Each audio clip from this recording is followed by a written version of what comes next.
You're watching White News. अस्सलाम वालेकुम, आप देख रहे हैं वाइट न्यूज। मैं हूं सलमा कौसर। नेपाल हिंदुस्तान के हमसाये में एक लैंड लॉक्ड छोटा सा मुल्क है। नेपाल दुनिया की वाहिद आईनी हिंदू रियासत है। साइज में छोटा होने की वजह से नेपाल को शुरू दिन से हिंदुस्तान की तरफ से दबाव का सामना रहा है। नेपाल के तकरीबन 32,000 से ज्यादा शहरी हिंदुस्तानी फौज में बतौर सिपाही अपने फराइज सर अंजाम दे रहे हैं। नेपाल के ये शहरी हिंदुस्तान की गोरखा रेजिमेंट्स की अहम बुनियाद है। हिंदुस्तान की फौज में अगर किसी रेजिमेंट को लड़ने वाली रेजिमेंट समझा जाता है तो वो गोरखा रेजिमेंट को ही समझा जाता है। न्यू दिल्ली की अशराफिया अपने तमाम हमसायों के साथ जंग करके अखंड भारत तो बनाना चाहते हैं, लेकिन अपनी जंगें लड़ने के लिए वो गैर मुल्की शहरियों को इस्तेमाल करना चाहते हैं।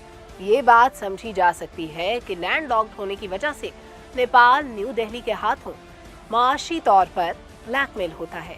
नेपाल में ऐसी सियासी आवाजें उठती रही हैं जिनमें ये मुतालबा किया गया कि नेपाली शहरी हिंदुस्तानी जंगों का ईंधन नहीं बनेंगे। नेपाल की कम्युनिस्ट पार्टी ने जब नेपाली शहरियों के भारतीय फौज में जाने पर पाबंदी लगाने का मुतालबा किया तो हिंदुस्तानी दबाव पर इस पार्टी को नेपाल में बैन कर दिया गया।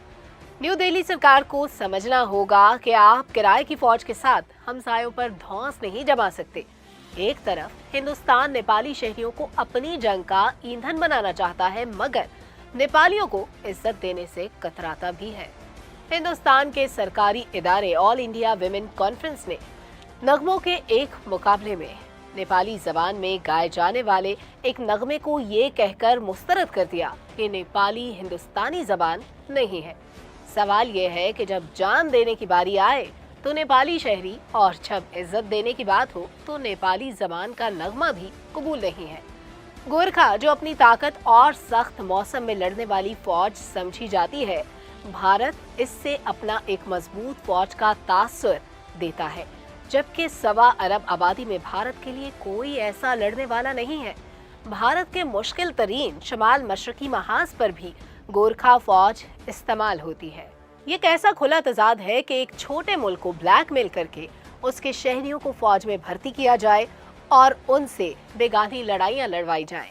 सवाल ये है कि हिंदुस्तान को अपनी फिल्मों में गाने पाकिस्तानी फनकारों के और अपनी फौज में फौजी नेपाल के चाहिए, तो हिंदुस्तान के अपने पास क्या है?